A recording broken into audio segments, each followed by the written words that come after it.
কোনো একদিন কিনবো সত্যিকারই একটা হারিকেন। আসসালামু আলাইকুম। অনেকদিন যাবত ধরে ভাবতেছি একটা হারিকেন কিনবো বলে আর কেনা হচ্ছে না। কেরোসিনের ঝামেলা, ঘরে গন্ধ হবে এই জন্য। তো রাস্তায় সেদিন দেখে রিচার্জেবল একটা হারিকেন কিনে নিলাম। আর এটা তো অনেকেই রাখে কোনো এক জায়গায়, ভাবলাম আমি একটু ঝুলাই। তো আমি এভাবে পর্দার পাইপের ভিতরে এটা ঝুলাইলাম। ঝুলানোর পরে আমার রুমের বাইরে থেকে এটার ভিউটা ওইরকম ছিল, আর ভিতর থেকে এটা এরকম লাগতেছিল। তো সব কিছু মিলাইয়া দেখলাম যে না, বেশ ভালোই লাগতেছে দেখতে।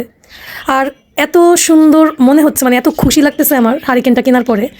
যদিও দামটা খুব কম। তো ঘর দেখালাম, হারিকেন দেখালাম, নিজেকে দেখাবো না এটা তো আর হয় না। আমিও বের হয়ে যাচ্ছি, তো ভাবলাম যে একটু নিজেকেও প্রেজেন্ট করি। তো কেমন হয়েছে আমার হারিকেনের ভিডিওটা অবশ্যই জানাবেন।